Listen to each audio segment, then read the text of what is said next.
Yeah. No, they're for me being thirsty. Actually, you know what? I can do seltzer. All right.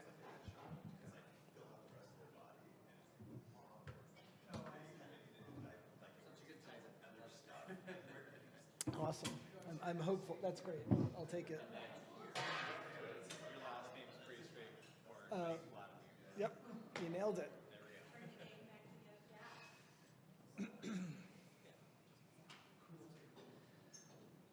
All right, welcome back, everyone. We'll get right into it. We have an exciting talk coming up with Mike Vladimer from LG. How to spend your first 100 hours and $100 when building a billion-dollar company. I know this hooked me when I read it, so I'm excited to hear what we have in store. Thank you. Yay. Thanks, Aaron. I know it's late in the day. Thanks, everybody. We got some jokes. We got some participation. Let's jump in. So, I am Mike, Nascent Startups, how to spend your first 100 days and $100 when building a billion-dollar business. And I came up with this talk because I believe that too many founders take dumb bets. And I would boil it all down to a joke. So if you remember the movie Dumb and Dumber, Jim Carrey says to Lauren Holly, "What are the chances of a guy like me getting with a girl like you?" Not good, like 1 out of 100. And she's like, more like 1 out of 1,000,000. So you're saying there's a chance. And to me, this is the essence of what I've had so many founders say to me. What are the chances of my startup succeeding?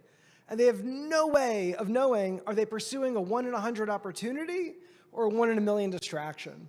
And so that's my goal with Nascent Startups, is to provide a guide to founders so that they can identify and avoid these 1 in 1,000,000 distractions and focus on the 1 in 100 opportunities. So I've got a really specific audience in mind, so I'm going to talk about us and the people that should care about this. I'm going to talk about conventional startup theory. I'm very far from the first person to ever talk about startups and why conventional theory fails for nascent startups. And I'm going to introduce what I think are some fundamental principles of starting a company. There's a lot more here than I can cover, so you could think about this as kind of like the outline of the puzzle. And if you like what I'm saying and you're interested, my email is at the bottom, hello@nacentstartups.com. Just write me, and I'm happy to present and talk more. I find this stuff fascinating. I could talk about it forever. So let's get interactive. Who is in the audience? There we go. Who is in the... Did I screw that up? No, now we're good. Something's backwards. Shoot. Yeah, having a little AV difficulties. Well, so it says I'm supposed to be on slide 12. Let me know when... okay. Are we good, my friend in the back? Thank you. Thumbs up. Woohoo! All right, let's poll the audience. How many here want to know what makes a good startup idea? Like your friend pitched you and you're like, I have no idea if this is going to work. I see about 15 hands. Love it. How many of us have considered starting a startup? Oh, wow. Pretty much everybody here. Awesome. Another 15 hands. How many of us have actually started a startup? Oh, wow. Still really good. Like 10, 12 hands. Love it. And if you're like me and you work in corporate innovation and you're an entrepreneur, that counts too. I've actually been working on nascent startups and corporate innovation for the last 15 years. I've advised over 100 teams that are founding nascent startups, and this talk essentially, as they've said to me, that's really helpful. And I was like, okay, I'll synthesize that into a talk. Just to be really specific, what do I define as a nascent startup? You have the kernel of an idea for a startup. You have an idea how you want to start your business, but you have no customers, no product, no funding. Basically, you're trying to create something out of nothing. And the really, really important point here is this constraint of minimal resources. If you are a billionaire and you want to start a business, this talk is not necessarily for you. You don't have the problem of constrained minimal resources. But if you have limited time, limited money, limited relationships, you have a nascent startup. And so the problem that I've seen with founders that are trying to create a company in this nascent startup situation is they know that they need to have incorporation and product pricing and employees, and they just don't understand how do the pieces fit together. What do they need to prioritize first? I'm going to be talking a lot about metaphors. I like to think of business kind of like flight. Like we know what success looks like. You know that you want to have customers and all these things, but you don't understand it's not obvious what's underneath. It's not like you see a bird in the air. It's not obvious that like lift and thrust are what's making that bird fly. And so my goal here is to help everyone understand these like fundamental principles, the lift and the thrust of business. And if you don't understand how lift and thrust work, you wind up mimicking without understanding. I like to call it wing flapping, where it's like you see a bird in the air and you're like, oh, I want to fly like that bird. I'm just going to like flap my wings, and it doesn't work and you don't know why. So let's avoid wing flapping. The whole point here is to give you some tools to avoid wing flapping with your nascent startup. So again, I'm not the first person to try to talk about this, but all of the conventional theory that I've ever seen about startups, it pretty much doesn't work for nascent stage startups.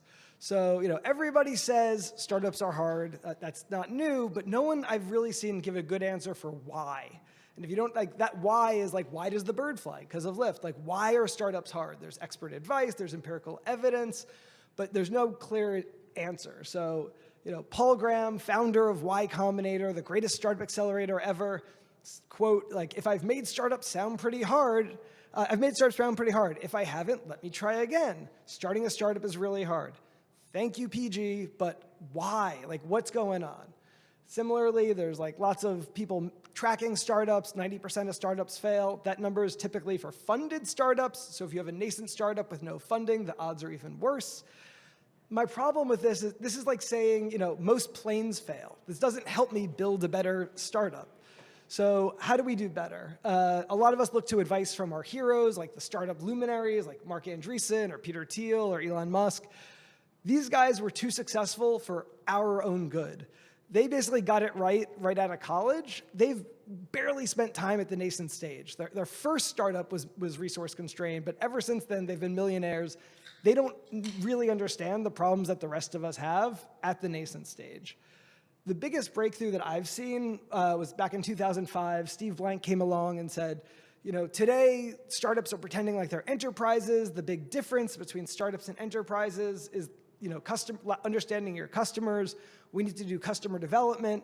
Thank you, Steve, super helpful. Lean Startup came in a few years later and said, let me give a nomenclature to this process so we can all use words like product market fit and really have a common way of discussing all this stuff, and a toolkit like A/B testing. Super helpful, Lean Startup. The problem I have with this conventional theory is that it conflates the startup stages. It's like mixing chickens and eggs. A nascent stage startup is not the same as an early stage startup. You have different challenges and fewer resources. It's the difference between chickens and eggs.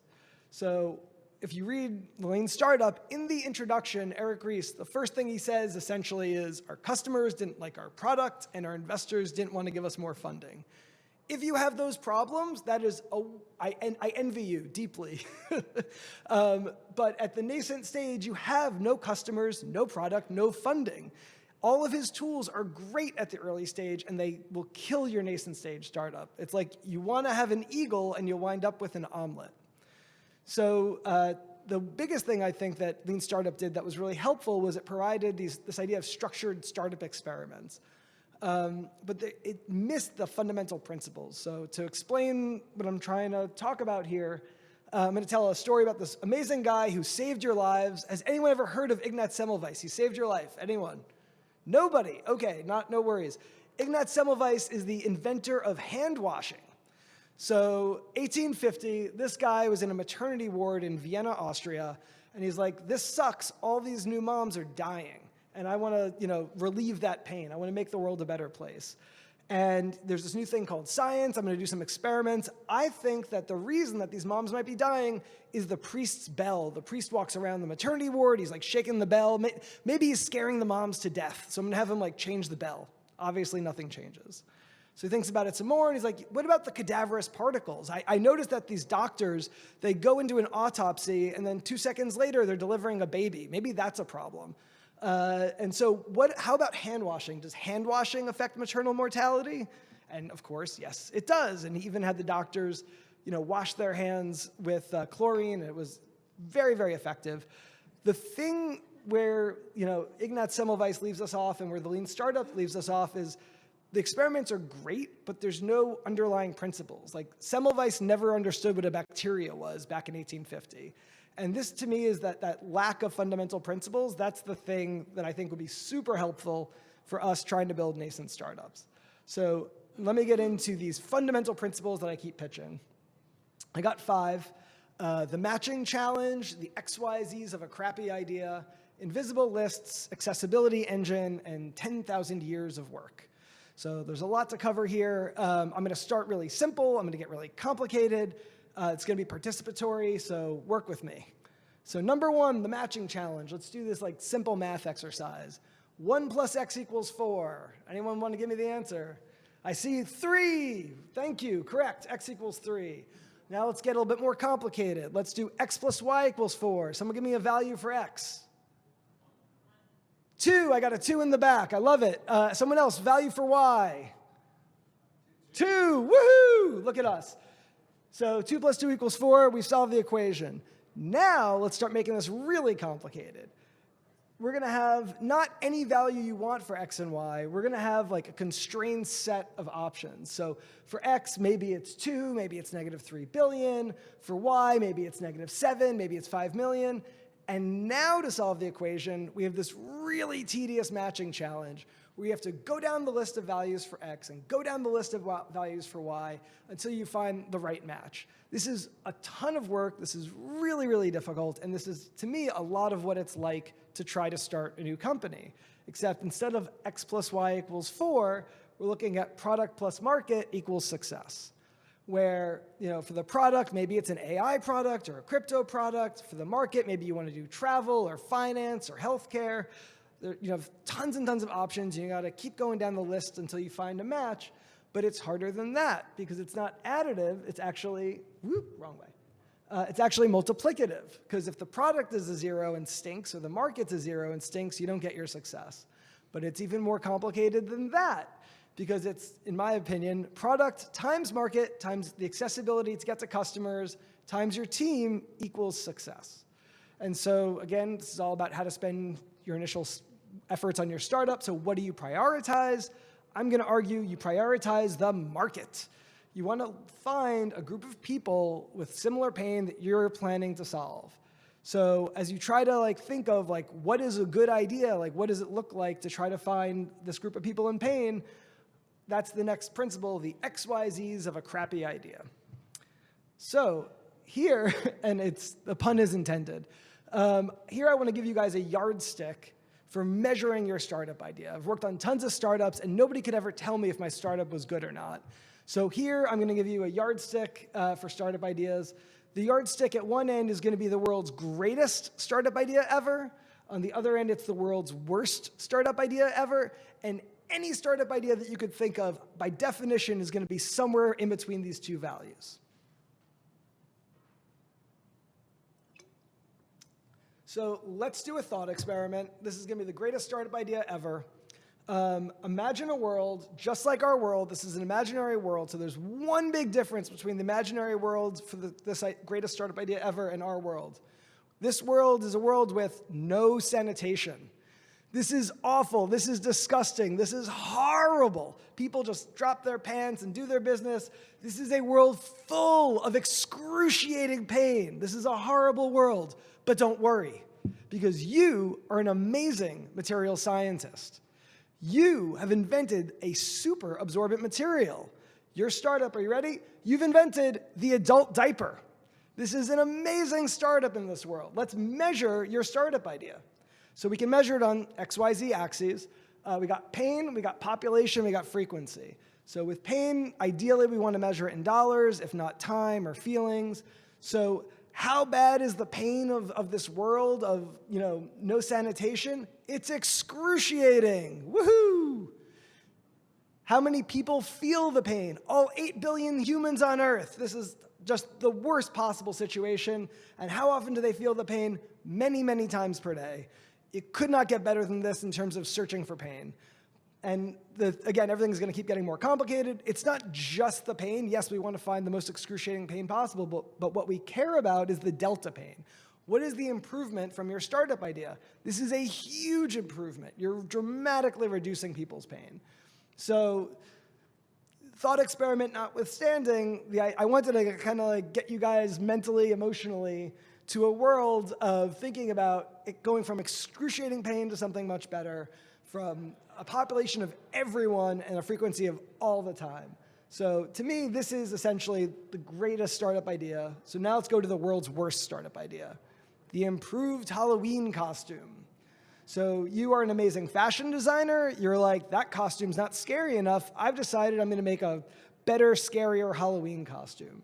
So let's measure it. The delta pain, none. The kid was fine. She doesn't want that new costume. How many people feel it? You're making a personalized custom costume. So it's just one person. How often is the pain felt? The kid's 3 years old. She's going to outgrow whatever you make her by next year anyway. So this could not be a worse startup idea. So now that you have these two extremes, you can measure any startup idea against these extremes. So let's kind of get into how does this actually apply to the real world. So on this stick, you're trying to measure the sum of people's potential delta pain. Like you don't know exactly how much pain improvement you're going to deliver, but you can have an idea. So with this kid, again, delta pain's none. The count of people is just one person, not very exciting. On the other side, you got the delta pain for 8 billion people going from excruciating to bearable. And let's say you don't have a great startup idea, but you got something.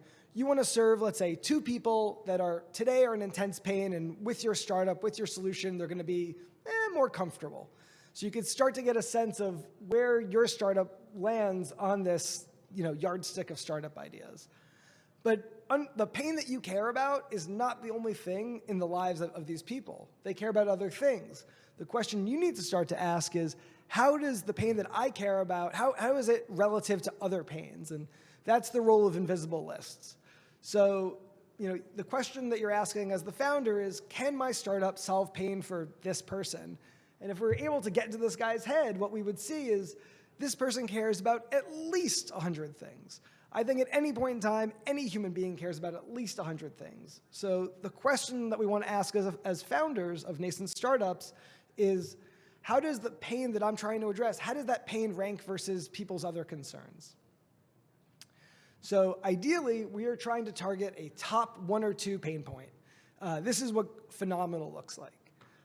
If somebody gives us not a problem, that's also a really useful result. But beware the insidious nice to have. For so many people, you ask them about their pain, they say, oh, it'd be really nice to have a solution to this. These are the people that tell you, I can't work with you right now. Come back in a few months. You come back a few months later. They still aren't ready because they want to work on their top 1 or 2 pain points. Beware of number 27 on the invisible list. Ideally, what you want to do is only focus on people where their top pain points are in those 1 or 2. The pain point that you're addressing is number 1 or 2 on their invisible list. So we've focused a ton on pain because most founders, most people, everyone here raised their hand at the beginning. We're like, I have a startup idea. I'm going to solve pain for these people. But I actually think everything we've done so far is not nearly as important as this next piece, which is the accessibility engine. On its own, people in pain is not enough. You need a lot more than that. You need to ask the question, how do you access these people in pain? And at the nascent stage, this is probably the biggest, most common mistake I see. I like to think of building a nascent startup as trying to build a twin engine plane, where one engine, yes, you need to create some value for people in pain. That's one engine, super important. Equally, if not more important, is discovering people in pain, finding a way to repeatedly access these folks. And way too often, founders focus too much on the product and not enough on being able to get access to these people. So quick story about that. Let's go back to our buddy Ignat Semmelweis. I mean, the whole world of no sanitation it's theoretical, but it's funny, but it's not real. Solving maternal mortality, that's a real problem. And what's amazing is Semmelweis solved the problem, and he still failed. He could not popularize hand washing. For decades after he solved this problem, doctors still were going from corpses to mothers and getting people sick and they're dying. And so as an entrepreneur, the question I ask is, what if Ignatz would have had, a co-founder? They could have co-created Iggy's life-saving bomb. Like, there's all these people selling snake oil back then. Like, he could have actually had them sell a real product that would have really saved lives. So I think that it's way too easy to overlook the importance of accessing customers. So with that, I'm going to say maybe somebody noticed I had an asterisk about the greatest startup idea ever. That was actually almost the greatest startup idea ever. Does anyone know what was missing? Crickets, all good. The problem was that you, this amazing entrepreneur, you're creating value. But what about the accessibility engine? You know nothing about bringing this adult diaper to the masses. So here's the rest of the story. Your best friend, it turns out, she is an expert marketer. She has worked for decades in consumer packaged goods. She knows everything that it takes to get a product out of a factory onto the shelves of Target and Walmart. She's already doing it today with like tissues and paper towels. Now together, you guys can build the greatest startup idea ever. So I'm gonna tie this all together and head towards the wrap up. So with these fundamental principles, the questions we're trying to answer are, the matching challenge is, how complex is this? It's really complex, but it is finite. It's not like, everything. It's not, this isn't a giant mystery. XYZs of a crappy idea. How much pain might I relieve? Is it gonna be meaningful or not? Invisible lists, what's the relative importance of the pain that I wanna solve for my audience? Accessibility engine, how can I access people in pain? And this all kind of culminates in this 10,000 years of work. So again, I think the idea of customer development was the big breakthrough, but there's still more to do. So I'm gonna ask the question, what is ideal customer development? Because this, again, gives us a guidepost for our nascent startup.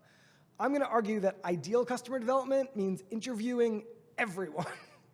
So what do I mean by this? I mean, you have an idea for a travel startup, and you literally just walk out on the street and you find the first person you can, and you try to interview them for 20 minutes, and you talk to Alice, and you're like, let me figure out what your invisible list is. And when you talk to her, you realize, whoa, this is number 2 on your invisible list.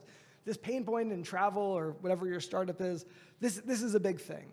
And then you meet the next guy, Bob, and he's like, it's 84 on my list. You're like, thanks, Bob, that's helpful, even if it's not what I want to hear.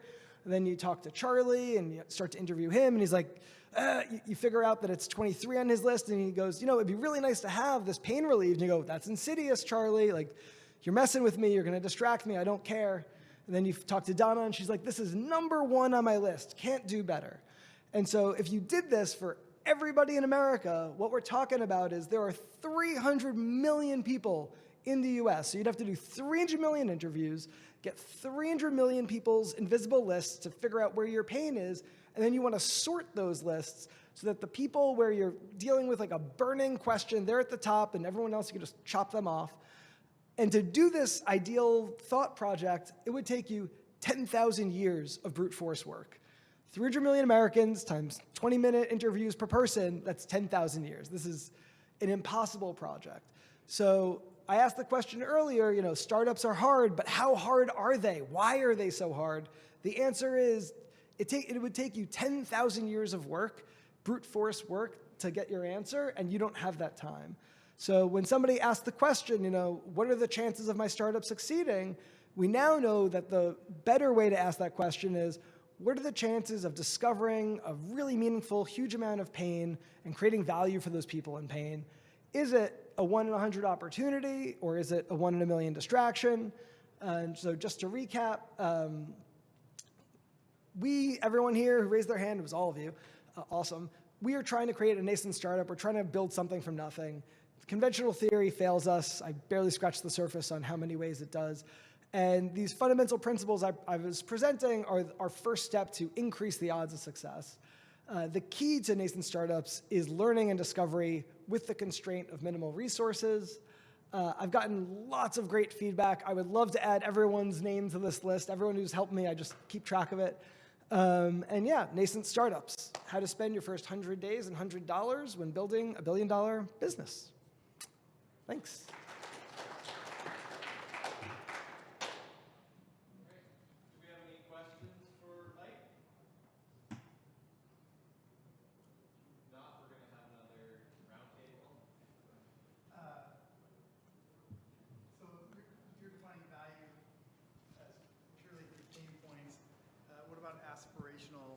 like, brands, products and brands that are aspirational, where people want to go. They don't know they want to go there yet, but they know when they see it, it matches where I want to go aspirationally and how I want people to view me. That's not necessarily a pain point, but it's a.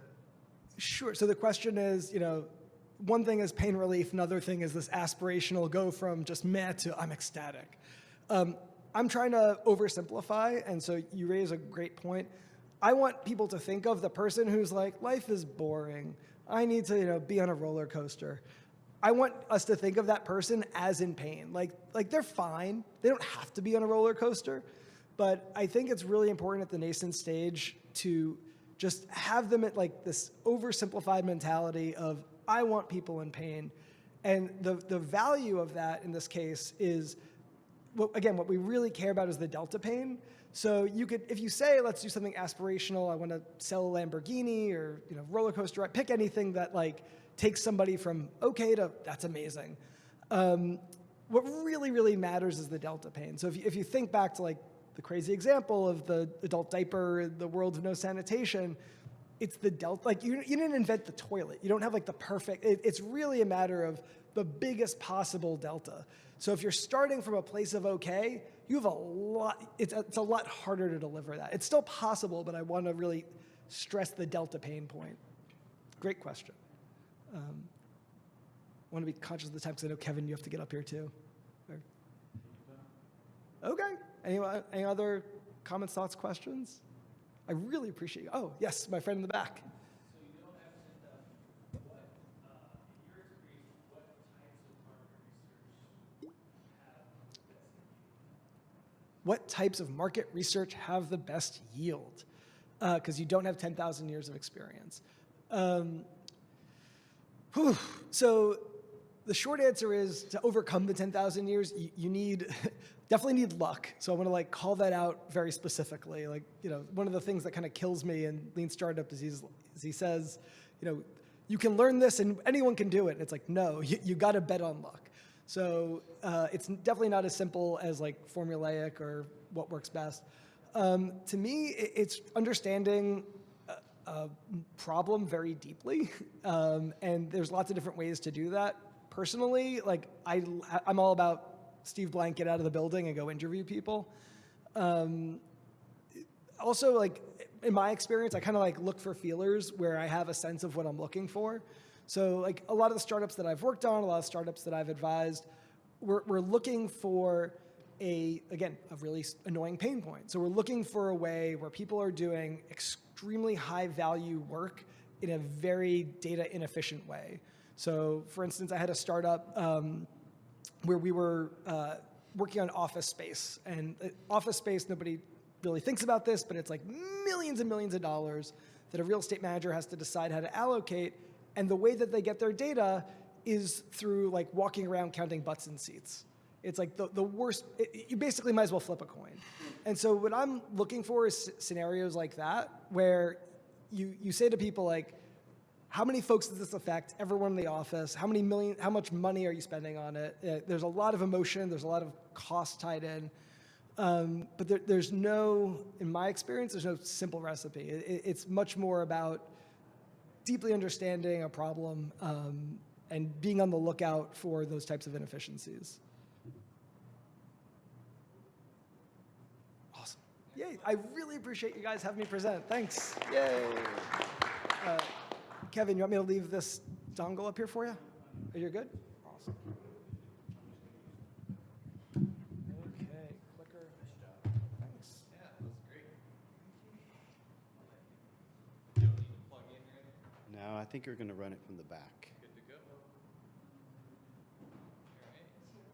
Oh, he's gone. So, I don't know. Maybe we're about to find out. I'll introduce you. Oh, yeah, real please quick. do.